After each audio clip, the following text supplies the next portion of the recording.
Hello, grade 3. All right, so now that we have taken a look at how to make a text-to-self connection and how to make a text-to-text connection, we are going to look at the last kind. This is a text-to-world connection, so let's see what that means. So just a reminder, text connections are when we link things between what we read and what we experience in our life or other books or what's happening in the world.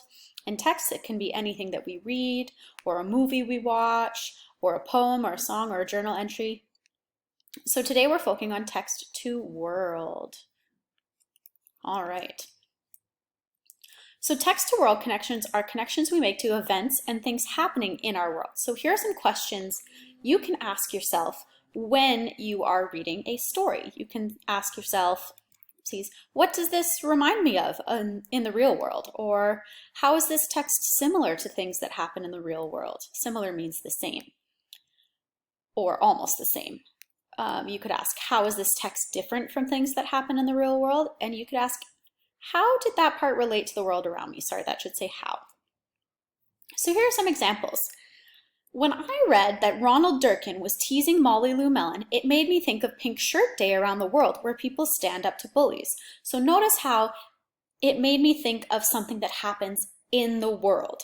I didn't talk about something relating to me. I didn't say when I wore a pink shirt on Pink Shirt Day, because that's a self connection. I didn't say it made me think of a book about Pink Shirt Day or another book about bullies, because I am talking about the world, okay? When I read that Stuart Little went to an island made of garbage, it made me think about how people litter instead of throwing out their garbage.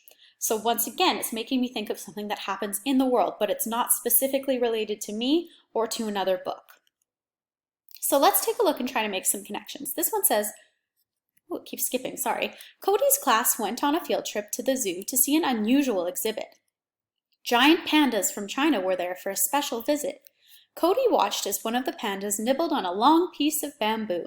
He wondered if the pandas would be happier in the forest in China rather than in a cage at the zoo. So what does this story remind you of from the real world? Let's see some connections I was able to make.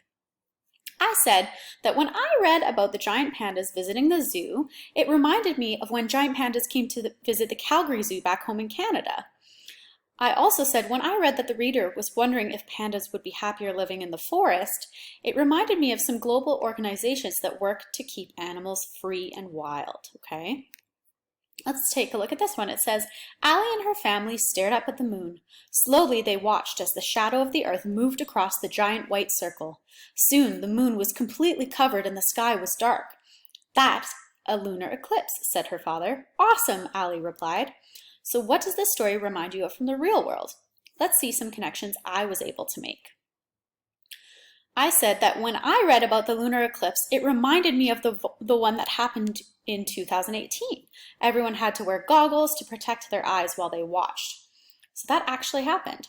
But I didn't say anything about me, and I didn't say anything about another book. I also made a connection saying this story reminds me of Galileo, the famous astronomer who liked to look at the moon and the stars. So remember your types of answers, good, better, and best. Good would just be, it reminds me of giant pandas at the Calgary Zoo. You could just say giant pandas at the Calgary Zoo. Better would say, when I read about the giant pandas visiting the zoo, it reminded me of when giant pandas came to visit the Calgary Zoo back home in Canada. So better has when I read and it reminded me of. Now best has when I read, it reminded me of, and because, okay? So when I read about the giant pandas visiting the zoo, it reminded me of when giant pandas came to visit the Calgary Zoo back home in Canada, because they also spent a lot of time nibbling bamboo while they were there. So now you're going to write text-to-world connections for the task cards below. So once again, choose the level that best suits what you can do. Level 1 is just writing one text-to-world connection for each task card. Level 2 is writing more than one for each task card. And level 3 is writing more than one text-to-world connection for each of the cards, and also writing a text-to-world connection for your favorite book or movie, okay? So here are the task cards. This one says, Elle worked in the garden all morning. She planted beans, carrots, and zucchinis. A week later, she noticed tiny sprouts. All summer long she watered and weeded her garden. Her plants grew bigger and bigger. Finally, the vegetables were ready to pick. "What wonderful looking vegetables," said her mom. "I can't wait to taste them." So you're going to think of what this reminds you of in the real world. Remember, you're not saying something about yourself, and you're not saying something about a book. You're talking about the world, okay? Or something that happens in the world. Task card number 2 says Ian's school was having a food drive. Every class got a big box to fill with food.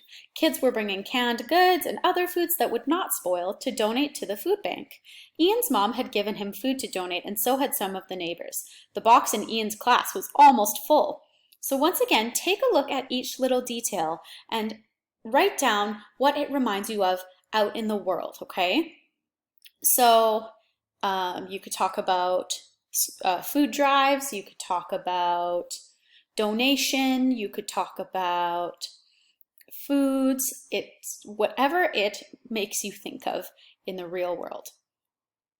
If it's still hard to understand, there's a video down below that will help you out a little bit.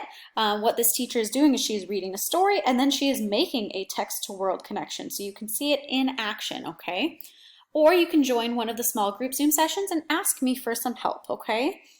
So remember to show off your smarts and have lots of fun.